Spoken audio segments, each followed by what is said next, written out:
Hey, White Sox fans, Brett Ballantini here, getting to host Sox Populi postgame podcast number 22.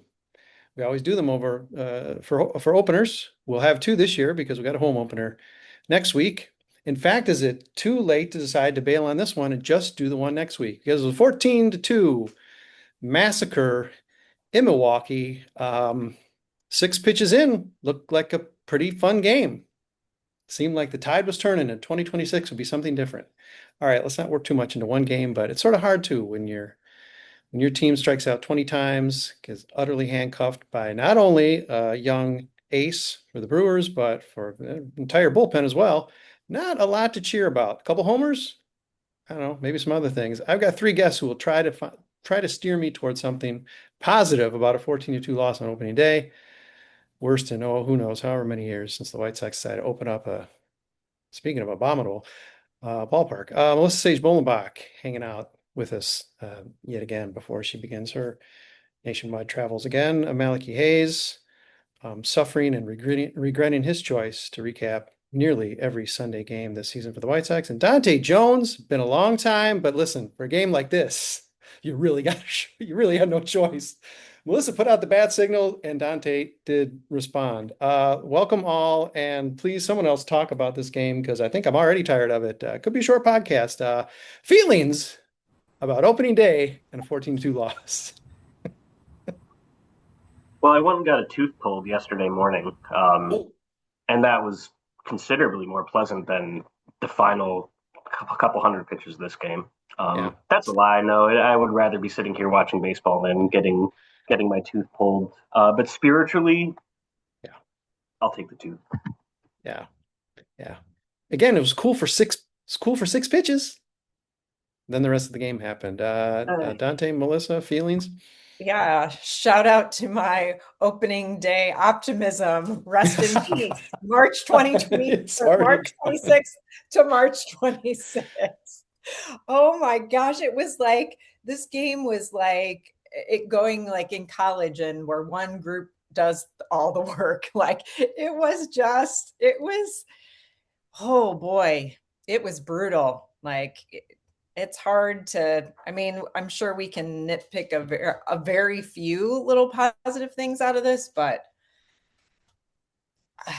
yeah, It would feel like nitpicking. To try to pull yeah. positive things out of this game is sort of like nitpicking. That's a good use of that word. Yeah, it's like trying to find a Dante? needle in a haystack. Yeah, This it was is. not a great one at all. Um, I could start with one positive. At least Murakami got a home run and got two walks. Yeah, That's yeah. all I need. All I need is Murakami doing something. Um, Shane Smith, Christ, that was bad. Bullpen, that was pretty bad. Bringing in a pitcher that had never pitched above single A with the bases loaded was a choice. Cool to see him play, but that was a choice. Yeah, And Reinsdorf is like, I'm yeah, paying this guy meal money. We got to make a decision quick and send it back to Boston or whatever. yeah, that was pretty wretched. Yeah. Okay, well, Dante turned it right around. Profanities aside, pulled one positive out of this. So let's nitpick some positives. I mean, I'm sure we'll talk more about how terrible this game was. Um, Chase home run, Mune home run. Were there other positives? Am I being too, am I being, are me and Dante being too negative in calling out Venable for selecting that spot in the game to insert your, I mean, got to be fragile to some degree. I know you're not just supposed to powder everybody's heinies, in the major leagues, get out there and see what you can do, but it seemed like an odd choice to me. So, all right. Okay. Challenge question then for Melissa and Malachi. Does it make sense to insert Paez there, or do we just give him a chance to maybe get an inning under his belt before we throw him into a bases loaded Jordan Hicks vomit situation and expect to clean that up? I have no idea why you don't give him a clean inning. I mean, as far as leverage goes, like, sure, yeah, you're already down however many runs. Like, that's the right time to throw him in. I don't know why you don't give him a clean inning, and it does bug me to the extent that, as we've discussed in the Slack, the reason I've been I wasn't a huge fan of rostering Paez to begin with is that I think I called it this catch-22 of Rule 5 of low minors, Rule 5 pitchers, where the name of the game is to just get them through the year so you can probably send them back to the Hmm. minors and develop them.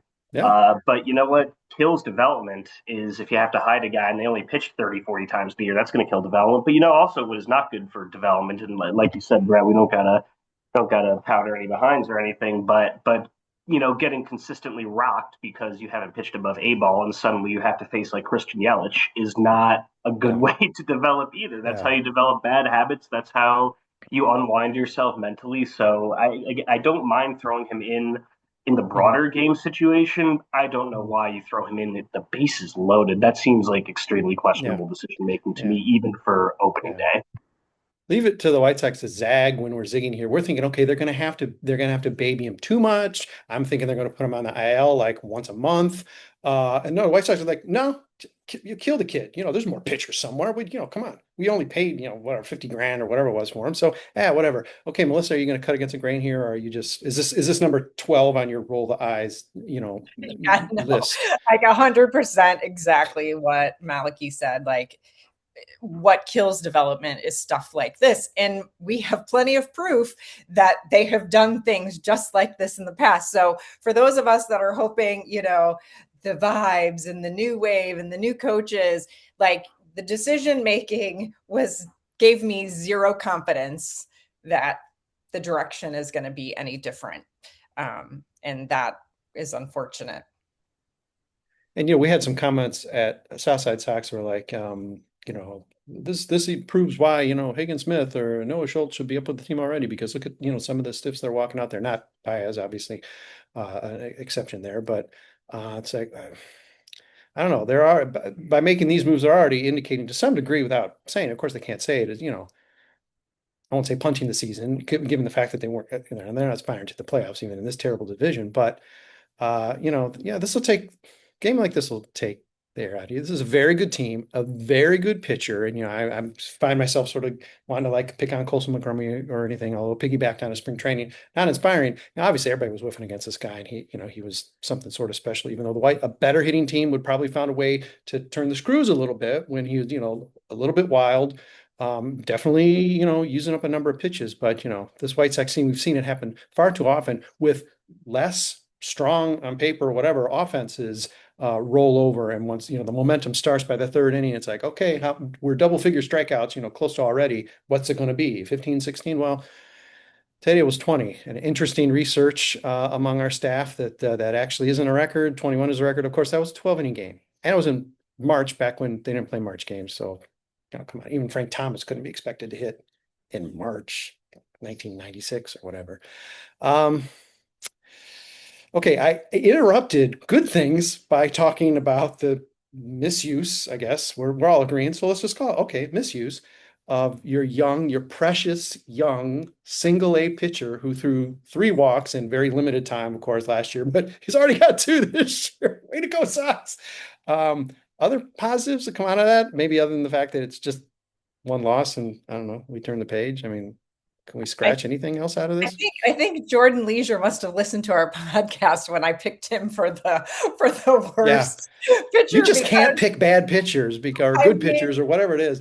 yeah, I mean, give him credit. I mean, he came in and he took care of business. He was the only guy Mhm. today who did take care of Mhm. business, Mhm. like you said, against a good Milwaukee team. So, but he's so streaky. I mean, that probably doesn't mean anything either. But One very long out, but long outs, we're going to take long outs, given it was so hard to get 27 or 24 today. We're going to take long outs. Dante, Malachi, anything? Maybe the positive for you, Malachi, is you get to wait 3 days until you have to watch closely enough to write a game up. That's a definite positive. That's definitely a takeaway.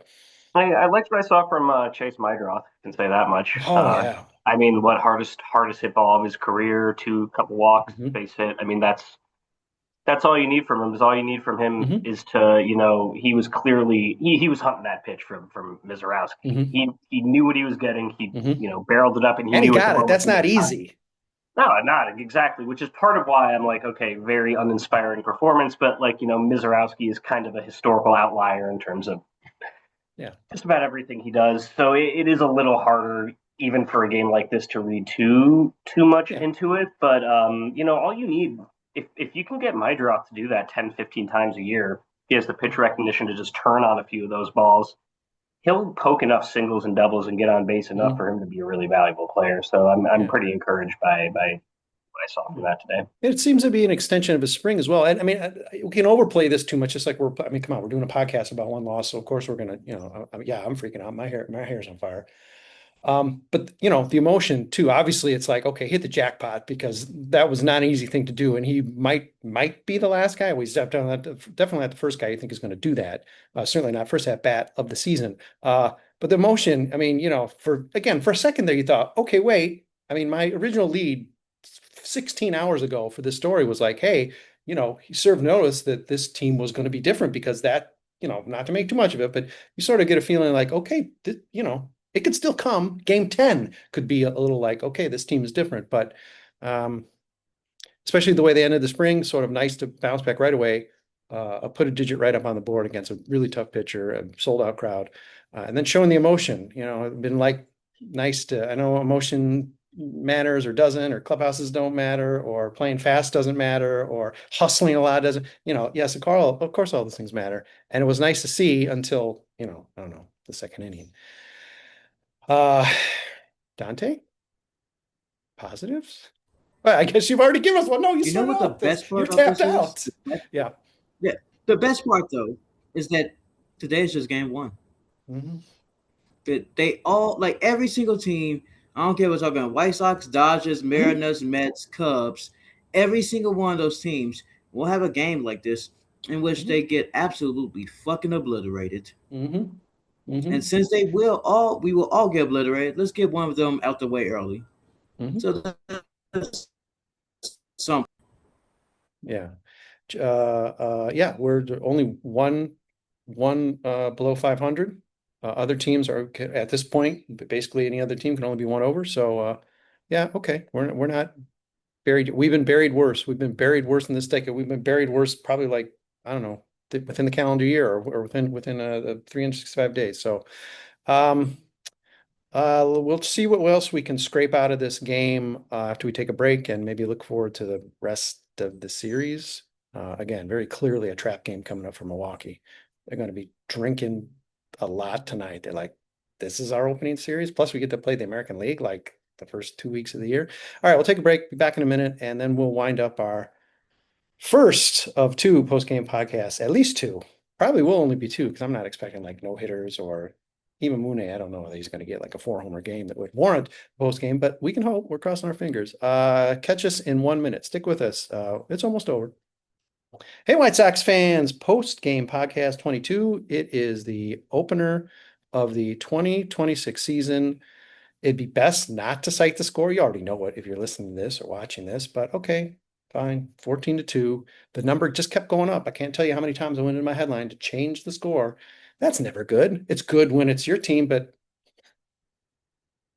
those days are few and far between. So, um, other takeaways from the game, good, bad, or surely there's some stuff we've missed. Again, not to like get hysterically critical or overly sunny, but other takeaways from opening day before maybe we look to the rest of the series or season or whatever.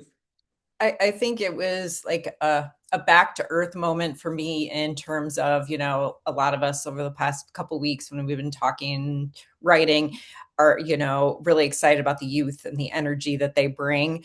But today was kind of that reminder of, and with youth also comes swinging at bad pitches and, not showing patience at the plate and those kinds of things, and pitchers who can't find the strike zone. So it was that like, okay, yep, we're still, whether they want to say it or not, we're still in development. We're still trying to figure out who is here to stay, who is just here for now. And yeah, we'll just play 161 more and maybe we'll have a few more of these, but hopefully we'll have some too where we're excited about the youth energy. Yeah, and we're on the other side of them because this offense theoretically, and I guess the second half of last year showed us, has the potential to run up some games like this. Maybe not just against awful teams, but hopefully certainly against, there's some patsies out there. We got the Twins in our division, for God's sake. If we don't run up 10 plus runs on them, 4 or 5 times this year, then we're doing something wrong. Other takeaways from this game, Dante, Malachi? Yeah, I'll give you some positive and some negative. Hey, Oh. you know what? Is we're having a bad day, we are not having a worse day than O'Neill Cruz. So I Hmm. don't know if any of you Yeah. guys saw if any what he did to poor Paul Skeens earlier today, but Malachi, I was gonna say, Paul Skeens did not have a good one either, but no, O'Neal did not help him. It is game one. One another positive observation I will say, although he had a tough day at the plate, of course, as did everybody else. Edgar Caro is very good at ABS, which is not really surprising, but seems like a pretty valuable skill to have moving forward. Mm-hmm. I don't know why it doesn't like make sense to think that the struggles of Colson Montgomery and Shane Smith during spring training were the kind of thing where it's like, oh, they're just gonna, flip a switch because the games suddenly matter now, and it's gonna. That's not what happened. Montgomery, I'm not super concerned about just because he's a pretty smart kid, and we've already seen before that he can go from being totally lost to Mm-hmm. completely locked in with a pretty short turnaround period. Shane Smith's continued inability to, I don't even want to say throw strikes, but just put it anywhere close to where he wants to is extremely concerning. The velo is still there, the stuff is still there, so no panic yet. But the mechanics that we saw at the beginning of last year do not. Something's off. Something's very Yeah, off there. even in this game, there's at bats. He had a couple of bats that were killer. He carved. I mean, he didn't have that many. He didn't face that many guys. A couple at bats. I can think of at least one strikeout. Really great painting. And then other times, I mean, he didn't do his thing where he like hit 3 guys, but yeah, then there's like that inconsistently. I mean, if this was Paez, I'd say okay, well, he's young. He's still learning how to throw. I mean, I know this is just Smith's second year starting all that, but yeah, these seem to be indications of a guy who might not be as advanced as we want him to. And I certainly hope that the staff can get in his head enough to correct that. But it was not an encouraging start to things for our opening day starter. Yikes. Dante, have you declined any other takeaways from this game, or I you're mean, I open don't really minded? have much else. I mean, they sucked. There was Yeah, that's a good takeaway. Murakami and Chase did good things, and I expect better for them over the next few days. I have more to say about the upcoming, what's coming up and stuff of that nature, such as after Milwaukee, at least we get to go to Miami. He said, "We'll see," but yeah, you're right. Theoretically, that should be easier, or they won't have to wear. Well, no, they have to wear it now. Boy, White Sox are finally. White Sox, a Chicago team, get to dodge some horrid. Well, until their home opener, dodge some horrid weather. Not Yeah, it's bad, raining right now. and So, yeah, they get to Brett. dodge some bad weather, and hopefully they can, you know, pick things up. We got Burke on Saturday. We have Anthony K Sunday. So, maybe they can do something better than this. Yeah, of course, the White Sox could have used a snow delay in a game like this, so maybe we should have actually been hoping for an elements game because that would have maybe given us some hope. Like that game Detroit came back and beat us some years back with homers like in the snow and Miggy Cabrera Oh, was so was that the improving. Javi Baez walk off double or something like that? Um, yeah, well, I think I that's another believe one. I you're think there right. was one in Chicago where there was some snow and yeah, well, whatever. I They're all remember the losses. They run together. was it against us that Miguel Cabrera hit the home run in the snow. I couldn't even tell. Yeah, I didn't know what. Yeah, he like Yeah. slid into second So base much or yeah, more. yeah, So much cute. White Sox losing more. Yeah, the Yep. the things that domes steal from us. Melissa, you still feeling like game two is the game to win in the series? A I mean, test of your positivity. gosh, I don't know. It's Burke or Kay. I'm not sure. Yeah, Either. Yeah, maybe I should have said they weren't going to win any. sweep. Um, so I would really like to think that like this really blowout kind of rattled them a little bit, and maybe they'll come out with a little like be able to tame the aggressiveness in terms of swinging at things that they shouldn't be swinging at, and maybe make a little more contact. So Yeah, I'm going to stick with it. I'll say they're still Okay. going to pull it out tomorrow. Yeah. It's tough. It's tough to sweep or be swept. I mean, Yeah. let's face it, the White Sox have found ways, and they could still find ways despite what we think is possible for them. But um, yeah, so overall, the vibe here, which is reasonable, is to not get too caught up in one game as much as, on message boards and social media and watching the game. Gosh, if I was watching this game with my father, my ears would still be ringing with all the cussing and cigarettes thrown at the TV and all of that. So I mean, I'm glad to have, been able to sidestep that far, far, far away from that.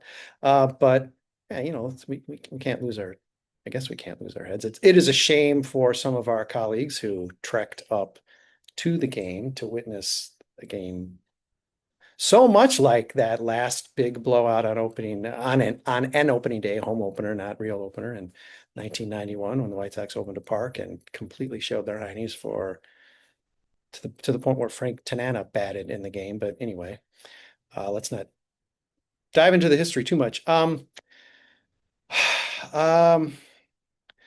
Anything else about this game to touch on or about this series? Is there something you're seeing this spring? They were a 50-50 team. They ended poorly, not great, not the way you'd rather start slow and maybe a little hot, although maybe it doesn't really matter. There's games and they don't count. And there's a break of 2-3 days between end of Cactus League and playing wherever you're playing. Oh, they're coming after me. All right. They know I'm here. Oh, Christ almighty. Okay, well, America 2026. Apologies. Let's break to commercial. Okay, well, that's the risk. So live podcasting outside. Okay. Anyhow, this isn't past years. We're still confident this team is going to be, I think, among us, Dante, I don't think you did predictions for us this year, but I mean, we're confidently 70 win plus team. I came close at 69. This team is going to improve. It'd have to be catastrophic for it not to, which of course could happen. But those chances are pretty slim. So this is still just a game, and the Sox stand a pretty decent chance of even stealing one. Heck, maybe even stealing two before they go down to Miami. There are patsies on the schedule. They got games against the Nationals. They got plenty of games against the Twins. Theoretically, there are some other teams that got games against that they should be easy wins.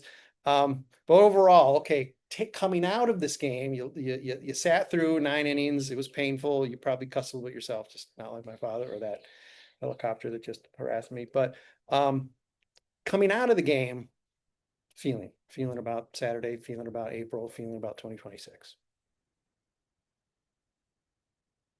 I'm keeping an eye on, getting mad about the lineup and lineup decisions is kind of fool's gold most of the time. Most of the research indicates that, with a few, I mean, unless you're hitting your best hitter seventh or something like that, it's not going to necessarily make a huge difference. But some of the substitution patterns today were pretty interesting. And as we were talking about in Slack, Venable seemed pretty beholden to setting up lefty righty matchups, at least on the offensive side. I mean, we had one, two, four different substitutions on the offensive side. And I'm going to be curious to see how that holds up for the rest of this opening week. If that was kind of just like a let's get everybody some burn thing, or we maybe, I feel like last year is hard to be anything but a little bit neutral on Venable because he was dealt the hand he was, and it's hard to pick up, in a situation like that, it's kind of hard to see what the tendencies are.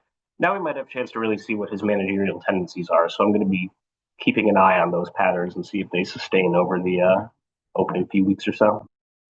Yeah, last year he was dealt his hand and 21 or whatever game improvement. Hey man, he's manager of the year. But yeah, now it's starting to get a little bit more not quite nitty gritty. You're not playing for the playoffs yet, but it's getting, the expectations there. This is the first time there's ever been expectations attached to him as a manager or gets as a GM. He's just luxuriating and having nothing expected of him. And now he's waking up this year and saying, what? Okay. Melissa, Dante, some takeaways from this loss, from this spring training, looking into this season, knowing this team is poised to be better, but of course, seeing what just happened today. Yeah, what just happened doesn't, bring hope or anything. But at the same time, 161, let's go. Like, I was talking to a friend. You win 54 pretty much no matter what, unless you have that one year that we had in 2024. So, in theory, we don't need to worry. I don't want people to worry on day one because, well, if you're going to spend day one worrying, I don't know how you're going to make it through the other 161. So, I ain't going to go full good vibes Jackie, but I am going to say, watch, enjoy, wait until they show that they are not worth paying attention to until we get to that point. Yeah, that's good. We're all of you out there listening, watching, and that, of course, you don't need us to tell you this. You're experienced fans, you're smart fans, you're White Sox fans, you're smart. Well, okay, that's well, okay, maybe not, but theoretically, you're smart fans, you're White Sox fans. We're we're paid to worry it, however lightly. We're paid to worry. Come on, don't worry about it. It's just one game. Melissa, takeaways? Yeah, it may have only been one loss. It felt like five, but it was one. Yes, it did. Um, but yeah, I mean, it just pretty much off what Dante said is we can't already go, oh, we still suck. The White Sox are going to White Sox. It all, it's going to be the same thing. Oh, here we go again. Because that's just too depressing to think about. Like, too long a season. Yeah, the spring and the summer is way too long to already go there. So I'm gonna put it to bed tonight. Gonna FaceTime my kids so we could talk about it, get all the yucky out into the atmosphere, and then, like Dante said, we're just gonna wait until we know if we're 0-30 after April. Then okay, we can say they really do suck again. Yeah. To play off of that and maybe spill into a pocket schedule type of material, I mean, we do suck. We are going to suck. Just the point is, let's just not suck as much. We're going to suck a little less until suddenly, once we turn it around, I mean, one or two of us on staff actually think this is close to 500 team, but you start to hit 500 and then it's like, okay, you look at it the opposite. We're great and let's just be greater. Of course, it seems to be like many decades since we've ever really realistically been able to go into a season feeling that way. But yeah, there's going to be some suck, and we do know that. And I think that what makes this easier. I mean, we're not fans of the Dodgers or the Yankees or whatever, so it's like our expectations are on the ground pretty much. And I know they've actually been raised a little bit this year, so this I guess could have been a little bit challenging to come to grips with such a. I mean, this was really a chuck of a game. So I make it was tight for 2 innings, I guess, 2-3 innings. But a bummer, yeah. You put it away, and that's what these guys. This is part of the challenge of being a player at any level, really, particularly in the majors, and for the coaching staff to say, all right, let's reset this without making it sound clowny and like some sort of like weird phrase or T-shirt like maybe Pedro would have done, or a lot of managers do, really. We're not flushing it. We're not flushing it. We're not saying that. Yeah. We're bidaying it. This is the Mooney White Sox. We're going to bidet it. All right, let's wrap. Hey, listen, you're welcome to join me in I want to say roughly a week's time. Is the home opener Thursday? Whenever it is. We're going to do one of these home opener. Who knows? White Sox might already be over 500 by then. Or they could be not, but we'll deal with that then. Let's get at least one win in Milwaukee, maybe try to steal a couple in Miami, and who knows? Maybe we'll be like a 500 team once the White Sox come home, and Dante's going to be seeing games, Malachi's going to be seeing games. Lord knows, Melissa's going to be seeing games, all over the country, but certainly maybe a couple in Chicago. Who knows? Maybe this year I might even come. I'm going to the home opener. All right. It's already in. Yeah, I think we have a number of people already committed. So, certainly that first weekend, folks are going to be there. And let's hope the White Sox provide some product that is more entertaining. We're not asking for much, White Sox. We're not asking for much. Just make it a little bit better. You can do that for us. Okay. On behalf of Dante Jones, Melissa Sage-Bollenbach, Malachi Hayes, Dante, don't be a stranger. We're doing these. We're in it now. I mean, I may not like it, but we're in it now. I could be luxuriate the podcast a month in the off season. No, we're in the grind now. Melissa's in the grind. I'm in the grind. Dante and Malachi as guests are in the grind. I mean, we're in it. We got no choice. We're trapped now. We're trapped for 6 months. So as long as we're trapped, come and hang out with us. Spend some time. vent along with us, tell us how we're wrong about something, or more likely, let's face it, tell us how right we are about things. We appreciate it either way, but the right stuff more than the wrong stuff. Anyhow, we'll have another post-game podcast, pre-game podcast as well. When it comes to the home opener, we'll be doing all sorts of podcasts for you in between then and throughout the entire year, whether we want to or not. But thanks, Melissa, Malachi, Dante. Let's do it again in, I don't know, maybe a week's time.